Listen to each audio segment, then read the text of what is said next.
If you're someone that's been training for a long period of time, I'm talking years, you've been stacking muscle in the gym, training like a savage, and think you should probably look better than you do, I'm actually here to tell you why I think you're closer than you actually think you are from that level of condition that you're after. If we look at the result that we got here with this guy, you can see, if you look at, a lot of you will probably look at this starting photo, not too bad, maybe just over 20% body fat, maybe. He's got good abs actually, but we can see a little bit of indentation, but fucking hell, he's soft as shit in these photos here. So then this point here, 15 weeks later, he looks like a fucking science project by the time we're finished with him. Veiny, ropey biceps, run from a high carb day that we used. Chest striations, thick breeze blocky abs, and overall just an absolute dangerous physique. Like he looks like some mad gymnast or something.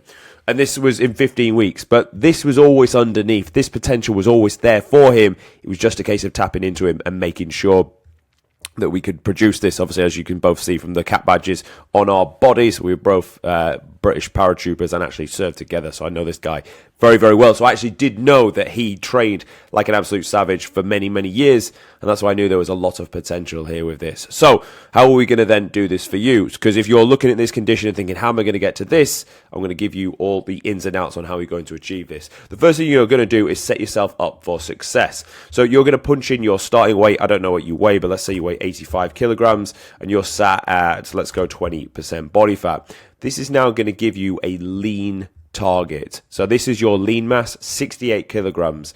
Now from there, we know that if you need to get as lean as he did, we're probably going to want to get to somewhere around 8%. So we're just going to add 8% to this. So this guy here needs to get to 73 kg from 85. Realistically, drop a kilogram per week. You should be able to nail this off in 12 weeks time. That's going to be the target you aim for.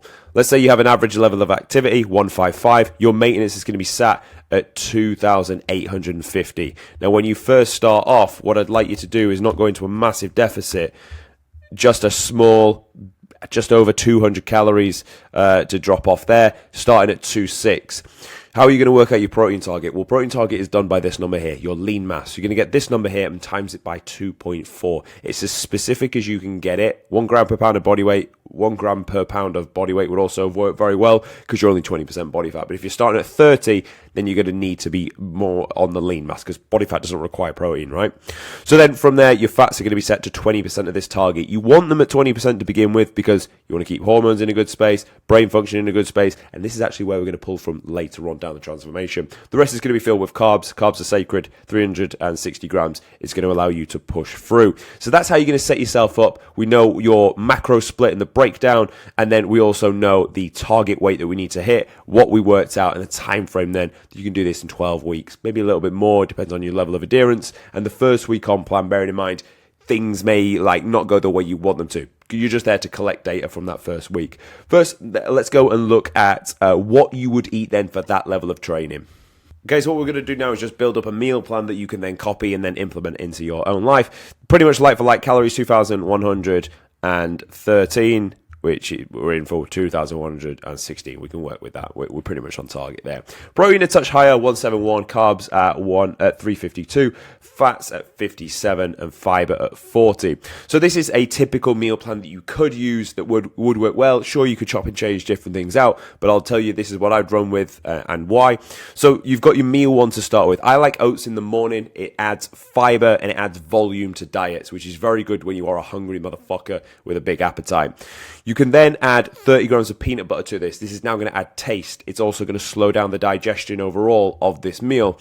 You either make this the night before, stick it in the fridge, or you make it there and then in the morning in the microwave. It then comes out and you add your protein powder to obviously bolster the protein. So we're on 43 grams per that meal.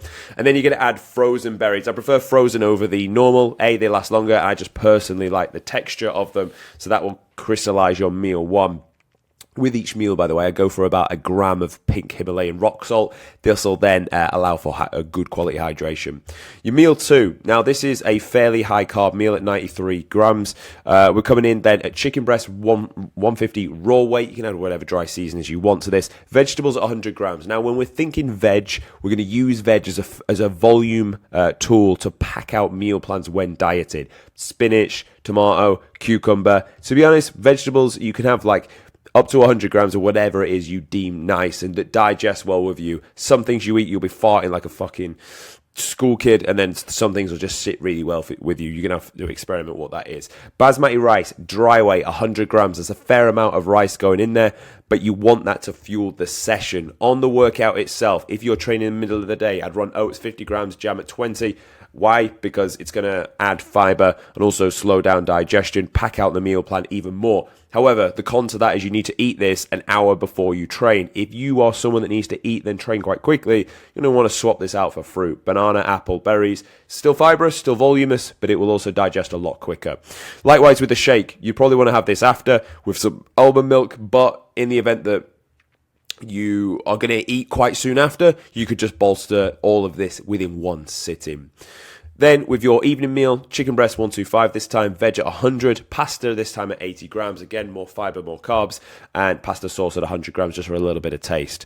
Your last meal is going to be some form of morale meal that finishes the day quite nicely. Low-fat yogurt 200, dark chocolate coming in at 30 grams. This is wants to be 70% or above. This is going to add some nice taste to the diet, albeit it is one of the first things that's going to get pulled.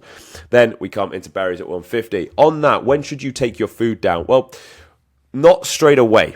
Ideally, and this is my methodology, which I use with my guys to get the results, is you want to run them at that amount of feeding for the longest period of time. You have other weapons in your arsenal instead of pulling food. People think when to get shredded, I must keep pulling food. I must be a calorie deficit merchant. I must take myself to the absolute nth degree and make myself suffer. You don't always need to do that. We'll come on to what you can do in a second, but let's say it's got to the point where we've exerted the other tools. What would you then look to pull from? I'd probably look to pull down the peanut butter, because this meal is still going to run quite nicely without it. Probably look to remove the dark chocolate, because this meal is also going to run quite nicely without it. That's 180 plus 190 calories. That's a fair drop. You can get at least on 2 separate sittings from there. Where else have you got room to pull with? It's probably going to be the pasta later on in the day that's going to come down towards 50 grams, because it's also going to buy us a good bit of room back from this. Now, what else could we do to be smart about our carb sources? Well, you could swap this for sweet potato.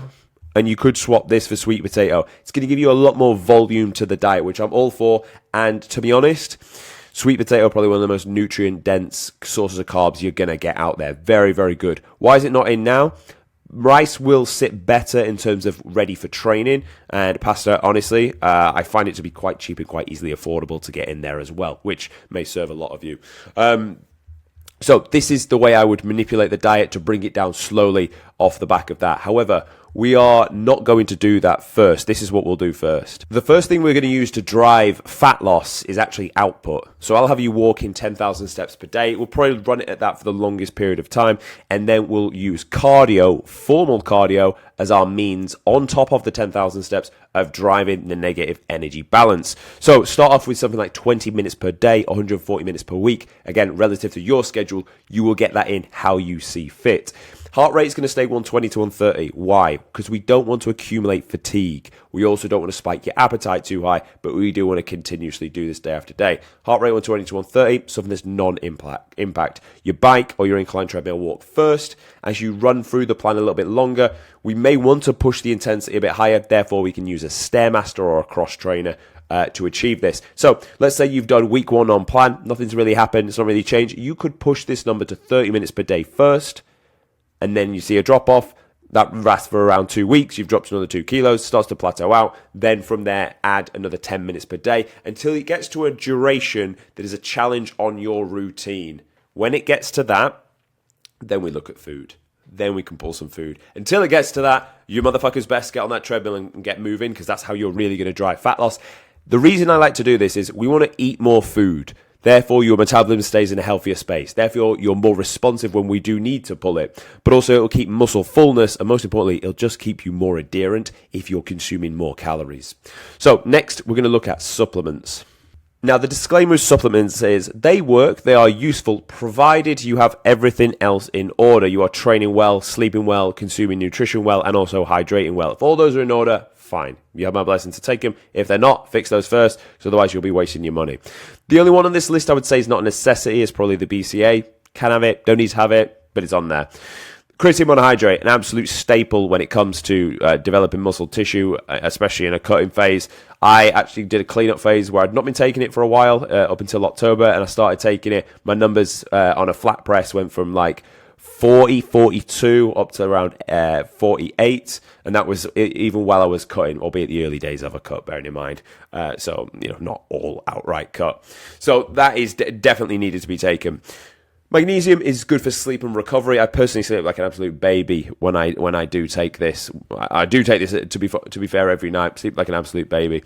The rest of the stack you take in the morning. Zinc, as we know, linked to the production of testosterone, an important factor. Omega-3, this is going to keep your joints healthy, and that's important. If fats start to go lower, you're going to need your omega-3s in there. A multivit, mainly just to cover your bases. I've put it in there, but I tell you what, you actually need to find the right brand, because a lot of them are full of crap. But then again, that's the supplement industry in a nutshell. We won't go down into the rabbit hole of that. D3, a very, very important supplement for most human beings to be taking. K2 will come with it for absorption. Now, generally speaking, we're just not out in the sun enough.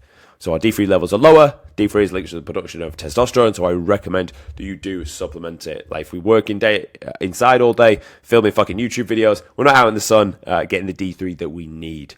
Okay, so we've discussed how to set up, how to make changes, the goal, the time frame, what to eat, what to do for cardio, and then what to take for supplements. Let's get into the exciting part, which is the training.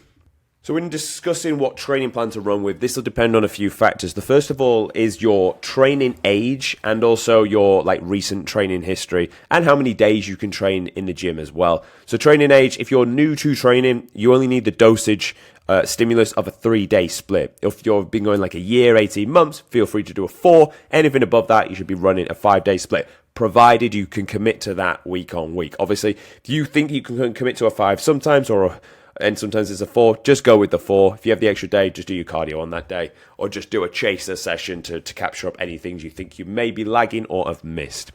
Now, this is the split I would run with. Let's say, for example, you have been going more than 18 months. You're going to run with push, pull, legs, rest day, chest and back, delts and arms, and then another rest day. I will say this is a good general program when it comes to building an upper body aesthetic physique. It is the one we used for the guy at the start that we showed you the picture of here.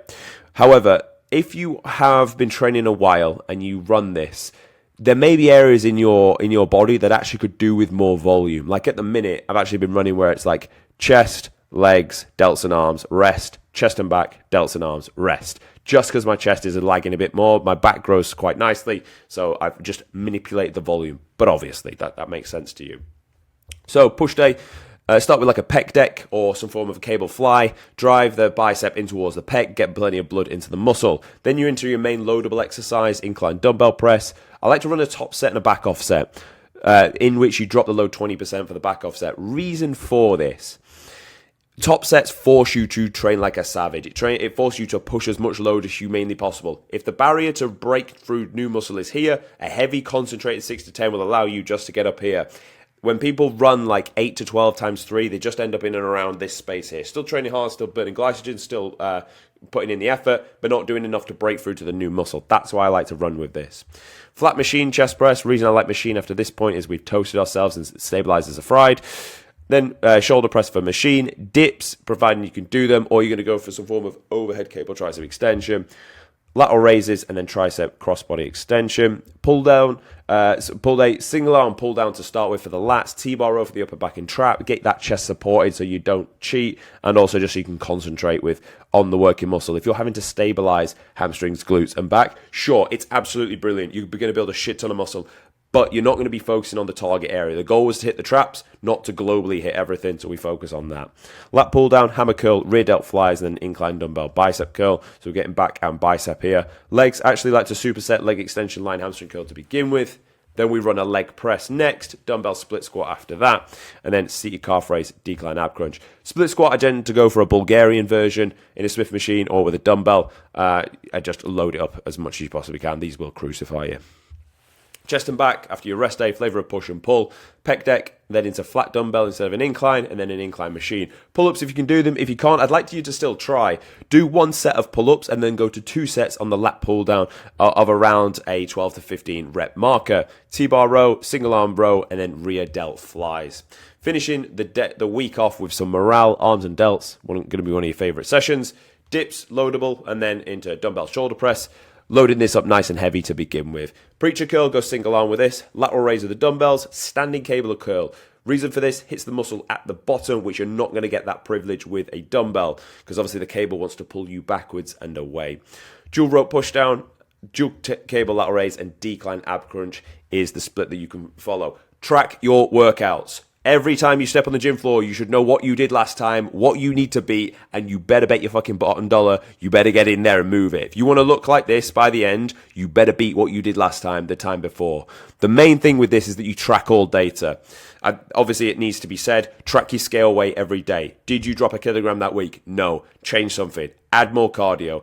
Increase the intensity of the cardio. Increase the step count if you've got the time to do so. Or finally then, take from food. Fats first, then into carbs.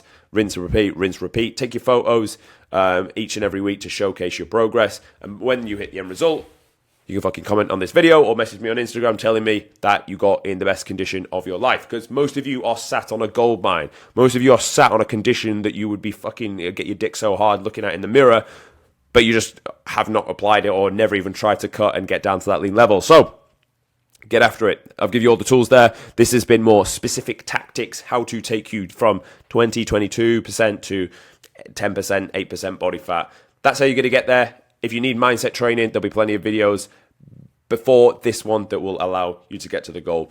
Thank you for watching. I hope you found value in it. If you did, subscribe to the channel, and I'll see you tomorrow.